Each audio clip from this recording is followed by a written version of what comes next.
Friends, welcome back to my channel. நாளைக்கு வந்து தமிழ் புத்தாண்டு.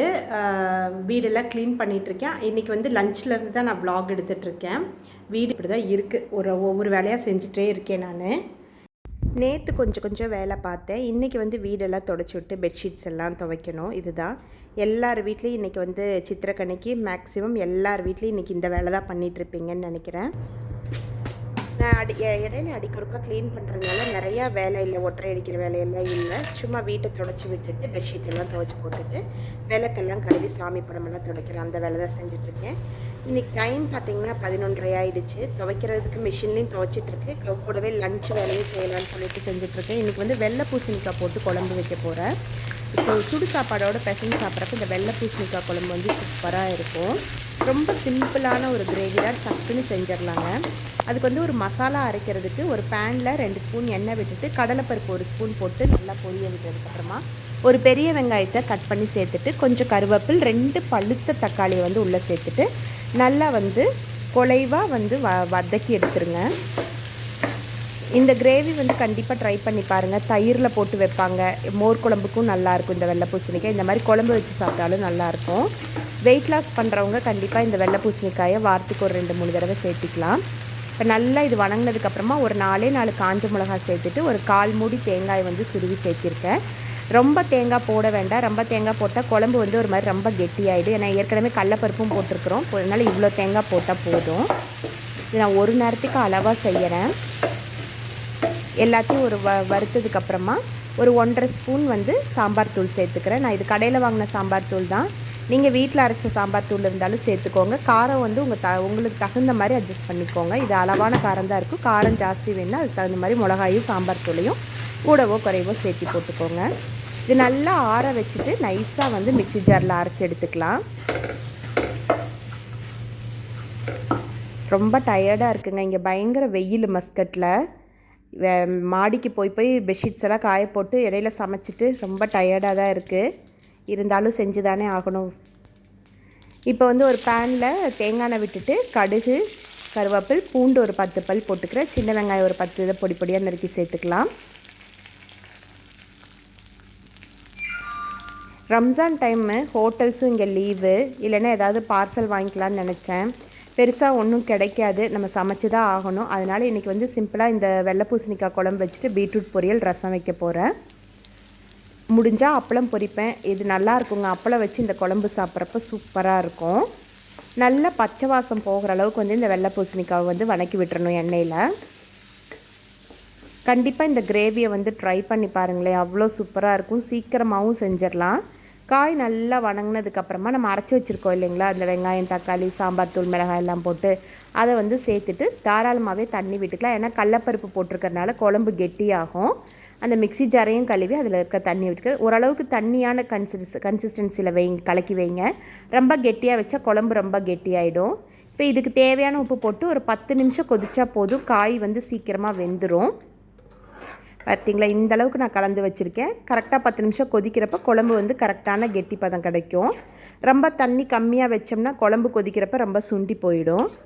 இந்த அளவுக்கு தண்ணி கலந்து வச்சுட்டு ஒரு 10 நிமிஷம் அப்படியே விட்டுருங்க. காயெல்லாம் வெந்ததுக்கப்புறமா ஆஃப் பண்ணிட வேண்டியது தான். இப்போ நல்லா கொதித்து காய் எல்லாமே வெந்துருச்சு. கொத்தமல்லி தழை தூவி ஆஃப் பண்ணிட வேண்டியது தான்.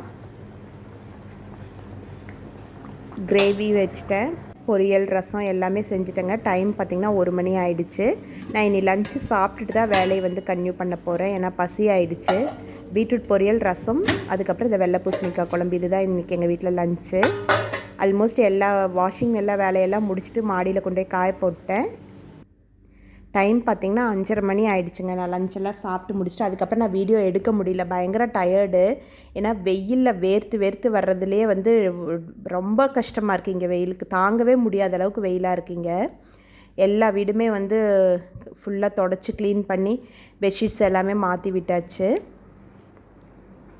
ஆல்மோஸ்ட் டைம் பார்த்திங்கன்னா 5:30 மணியே ஆகிடுச்சு. நேற்று கொஞ்சம் செஞ்சு வச்சதுனால பரவாயில்ல. இன்னும் சாமி படத்துக்கு வந்து பொட்டு வைக்கணும், விளக்குக்கெல்லாம் பொட்டு வைக்கணும். குளிச்சுட்டு வந்து இந்த வேலையெல்லாம் செஞ்சுட்டு அப்புறம் போய் பழங்கள்லாம் வாங்கிட்டு வரணும். லூலு போகணும். எப்படி 7-7:30 மணி ஆகிடும்னு நினைக்கிறேன். இப்போ இப்போ பார்த்திங்கன்னா ஃபேஸ் வந்து இப்போ ரொம்ப டல்லாக இருக்குது. நமக்கு வெயிலில் போயிட்டு வர்றோம் இல்லையா, மாடிக்கு போக அங்கே போக துணிக்காய போடன்னு போட்டுருக்கனால இன்ஸ்டண்ட்டாக வந்து டேன் எடுக்கிறதுக்கு ஒரு சூப்பரான ஒரு ஃபேஸ் பேக் வந்து நான் ஷேர் பண்ணுறேன் இந்த வீடியோவில். இது என்னதுன்னு பார்த்திங்கன்னா, ஆரஞ்சு தோலை வந்து நல்லா வெயிலில் காய வச்சு இந்த மாதிரி பவுட்ரு பண்ணியிருக்கேன் மிக்ஸி ஜாரில். ஆரஞ்சு தோலை கீழே தூக்கி போடாதீங்க. எப்போ நீங்கள் ஆரஞ்சு சாப்பிட்டாலும் அந்த தோலை காய வச்சு இந்த மாதிரி பவுட்ரு பண்ணி ஒரு ஏர்டைட் ஜாரில் போட்டு வச்சிட்டிங்கன்னா அது கெட்டே போகாது. ஒரு 3 மாதம் வரைக்கும் கூட அதை யூஸ் பண்ணலாம். நல்லா இந்த மாதிரி மிக்ஸி ஜாரில் ஃபைனாக அரைச்சி ஸ்டோர் பண்ணி வச்சுக்கோங்க. இதை வச்சு ஒரு ஃபேஷியல் கூட பண்ணலாம். அந்த ஃபேஷியல் எப்படி பண்ணுறதுன்னு நான் அடுத்த வீடியோவில் கண்டிப்பாக ஷேர் பண்ணுறேன். சூப்பராக க்ளோவாக இருக்குங்க ஸ்கின் இந்த ஆரஞ்சு பீல் வச்சு பண்ணுற ஃபேஷியலு. எப்போல்லாம் உங்களுக்கு ஆரஞ்சு கிடைக்குதோ அப்போ சாப்பிட்டுட்டு அந்த தோலை வந்து நல்லா வெயிலில் காய வச்சு இந்த மாதிரி மிக்ஸி ஜாரில் அரைச்சி ஒரு ஏர்டைட்டில் ஸ்டோர் பண்ணி வச்சுக்கோங்க. 3 மாதம் ஆனாலும் ஒன்றுமே ஆகாது. வெளியிலே கூட வச்சுக்கலாம், ஃப்ரிட்ஜில் வைக்கணுங்கிற கூட தேவையில்லை. இப்போ இதை வச்சு நான் இன்றைக்கி ஒரு பேக் மட்டும்தான் போட போகிறேன். ஏன்னா டைம் ரொம்ப ஆயிடுச்சு. அதனால் இந்த பேக் மட்டும் நான் உங்களுக்கு எப்படி போடுறதுன்னு நான் காட்டுறேன். இது வந்து இமீடியட்டாக டேன் எடுக்கிறதுக்கு இந்த பேக் வந்து சூப்பராக ஹெல்ப் பண்ணும். இப்போ ரொம்ப வெயிலாக இருக்குது இல்லைங்களா, இந்த வெயில் டைமில் வந்து யூஸ்வலாகவே வந்து ஸ்கின் வந்து ரொம்ப டேன் ஆயிரும். அது ஊர்லெலாம் வந்து ஜஸ்ட்டு இப்படி வெளியில் பைக்கில் போயிட்டு வந்தால் கூட ஃபேஸ் ரொம்ப டேன் ஆகும். இமீடியட்டாக டேன் எடுக்கிறதுக்கு இந்த பேக் ட்ரை பண்ணி பாருங்கள். 1 ஸ்பூன் ஆரஞ்சு பீல் பவுட்ரு, ஒரு 2 ஸ்பூன் தயிர் எடுத்துருக்கேன். சின்ன ஸ்பூன் தான் தயிர். 1 ஸ்பூன் கடலை மாவு போட்டுக்கலாம். மஞ்சள் ஒத்துக்கும் அப்படின்னா மஞ்சள் ஒரு 1/4 ஸ்பூன் போட்டுக்கோங்க. கஸ்தூரி மஞ்சளோ இல்லைன்னா நார்மலாக நம்ம வீட்டுக்கு அரைக்கிற மஞ்சளோ ஏதோ ஒன்று யூஸ் பண்ணிக்கோங்க. மஞ்சள் ஒத்துக்காதுன்னா அதை ஸ்கிப் பண்ணிடுங்க. மஞ்சள் சேரும் அப்படின்னா அது ஒரு 1/4 ஸ்பூன் வந்து நீங்கள் இதில் சேர்த்துக்கோங்க. ரொம்ப ஆயிலி ஸ்கின்னாக இருந்தால் தயிருக்கு பதுவாக ரோஸ் வாட்டர் போட்டுக்கோங்க. ஆயிலி ஸ்கின்னுக்கு தயிர் போட்டால் எச்சா ஆயில் வர்ற மாதிரி இருக்கும். தயிருக்கு பதுவாக வந்து ரோஸ் வாட்டரில் நீங்கள் வந்து மிக்ஸ் பண்ணிக்கோங்க. நல்லா வந்து பேஸ்ட் மாதிரி இதை கரைச்சி எடுத்துக்கலாம். நார்மல் ஸ்கின்னுனா தயிர் வந்து ரொம்ப நல்லாயிருக்கும். ஆயிலி ஸ்கின்னா ரோஸ் வாட்டரில் வந்து கலந்துக்கோங்க. இந்த மாதிரி பேக் கன்சிஸ்டன்சி கலந்து வச்சுட்டு இப்போ ஒரு அரை தக்காளி எடுத்து நல்லா சர்க்குலர் மோஷனில் நான் சும்மா வந்து ஃபேஸ் வாஷ் போட்டு ஃபேஸை வந்து கழுவிட்டேன். நான் அழுக்கோடு நம்ம வந்து செய்ய வேண்டாம், எஃபெக்ட் இருக்காது. ஃபேஸ் வாஷ் போட்டு மூஞ்சியை கழுவிட்டு இந்த மாதிரி ஒரு அரை தக்காளியில் நல்லா சர்க்குலர் மோஷனில் வந்து மசாஜ் பண்ணி விட்டுக்கோங்க. நல்லாயிருக்கும். இல்லை ஒரு சிலர் வந்து சுகர் தொட்டு கூட வந்து ஸ்க்ரப் மாதிரி பண்ணுவாங்க. டைம் இருந்தது உங்களுக்கு அப்படின்னா சர்க்கரையை தொட்டு கூட நீங்கள் ஸ்க்ரப் மாதிரி பண்ணிக்கலாம். இப்போ நான் தக்காளி ஃபுல்லாக அப்ளை பண்ணிட்டேங்க. இதை கழுவவே இல்லை, நான் இது மேலேயே தான் வந்து அந்த பேக் போட்டுக்க போகிறேன். இது வந்து டேன் எடுக்கிறதுக்காக நம்ம போடுறதுனால அன்ஈவனாக இருக்க பிக்மெண்டேஷன் எல்லாம் கூட வந்து இது கிளியர் பண்ணிடும். ஃபுல் ஃபேஸும் அப்ளை பண்ணிவிட்டு ஒரு 15 நிமிஷம் காய விட்டுட்டு நம்ம கழுவிடலாம். நல்லா சூப்பராக இன்ஸ்டண்ட்டாக டேன் எடுத்துரும். இப்போ நான் குளிச்சுட்டு வந்துட்டேங்க. ரெடி ஆயாச்சு. நீ சாமி படத்துக்கெல்லாம் பொட்டு வச்சுட்டு விளக்குக்கெல்லாம் பொட்டு வச்சுட்டு அதுக்கப்புறம் ஈவினிங் ஃப்ரூட்ஸ் வாங்குறதுக்கு வந்து லூலு போயிட்டு வரணும். நாளைக்கு சித்திரக்கனிக்கு என்னென்ன கிடைக்குதோ அதுதான் போய் வாங்கிட்டு வரணும். எந்த மாதிரி கிடைக்கும்னு தெரியல. பூவெல்லாம் வந்து இருக்கா என்னன்னு தெரில, போனால் தான் தெரியுங்க.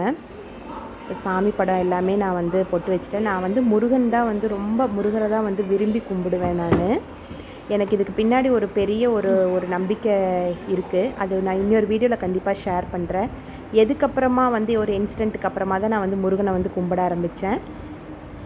எல்லா விளக்குக்கும் பொட்டு வச்சுட்டேன். எப்போ நீங்கள் வீடு தொடச்சிங்கனாலும் அந்த அன்னைக்கு சாயங்காலம் விளக்கு பற்ற வச்சு கண்டிப்பாக சாம்பிராணி புகை வந்து வீட்டுக்கு போடுங்க. நல்ல ஒரு பாசிட்டிவிட்டி வந்து ஏற்படுத்தும் நம்ம வீட்டுக்கு. அண்ட் சில நேரம் வந்து நான் இந்த ஒரே குச்சியில் வந்து 3ஐயும் ஏற்ற பார்ப்பேன். ஏதாவது மனசில் வச்சுக்குவேன். இது இந்த காரியம் நடக்கும் நடக்காது அப்படின்ட்டு இந்த மாதிரி இதெல்லாம் வந்து நான் சில நேரம் நினைப்பேன். இந்த விஷயம் நமக்கு நடக்கணும், இந்த ஒரே குச்சியில் ஏற்றிட்டோம்னா அது நடக்கும், ஏற்ற முடியலன்னா அது நடக்காது அப்படிங்கிற மாதிரிலாம் நான் நினச்சிப்பேன். இது ஒரு சில்லியான ஒரு விஷயந்தான். பட் மனசுக்கு வந்து அது நடக்குதோ நடக்கலையோ இந்த ஒரே குச்சியில் ஏற்றிட்டா எனக்கு ஒரு நம்பிக்கை, ஓகே நடந்துரும் அப்படிங்கிற மாதிரி. நான் கம்ப்யூட்டர் சாம்பிராணி தான் எனக்கு இங்கே நான் யூஸ் பண்ணிகிட்ருக்கேன். உங்களுக்கு வந்து அந்த கங்கு போட்டு புகை போடுறதுக்கு வசதி இருந்தால் கண்டிப்பாக வாரத்துக்கு 2 தடவையாவது வந்து சாம்பிராணி புகை வீட்டுக்கு வந்து காட்டுங்க. ரொம்ப பக்தியாக இல்லைனாலும் ஓரளவுக்கு நம்ம வீட்டை சுற்றி ஒரு பாசிட்டிவிட்டி ஏற்படுத்துறதுக்கு இந்த மாதிரி வேலையெல்லாம் செய்யுங்க. நான் லூலு போயிட்டு ஃப்ரூட்ஸ் எல்லாம் வாங்கிட்டு வந்துட்டேன். நாளைக்கு வந்து கனி பார்க்குறதுக்காக சித்திரக்கனி பார்க்குறதுக்கு வந்து நான் இப்போவே நைட்டு எல்லாம் ரெடி பண்ணி வச்சிட்ருக்கேன்.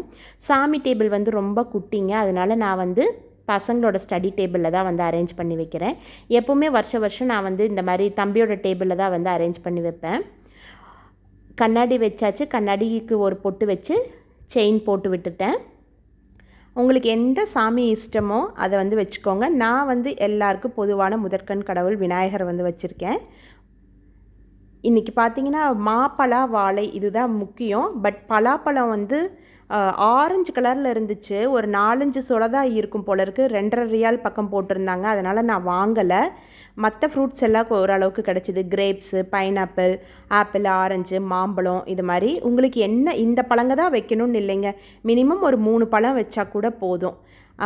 மெயினாக நான் சொல்கிற மாதிரி மாப்பழா வாழை இந்த 3 வச்சா கூட போதும்.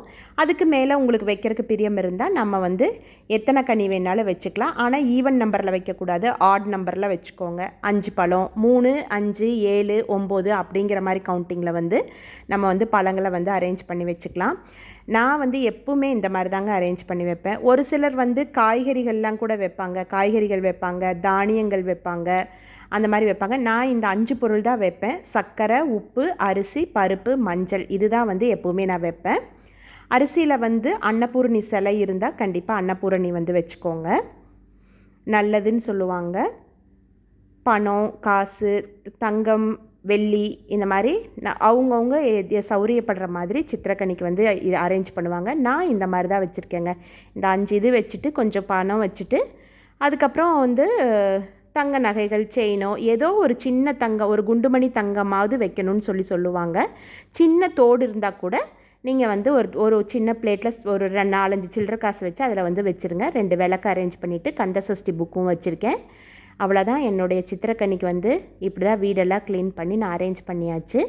நாளைக்கு காலையில் சாமி கும்பிட்டு பீஸ்ட் படம் ரிலீஸ் ஆகிடுச்சு. ஸோ நாளைக்கு நாங்கள் பீஸ்ட் பார்க்க போகிறோங்க. இந்த வீடியோவை நான் இதோட முடிச்சுக்கிறேன்.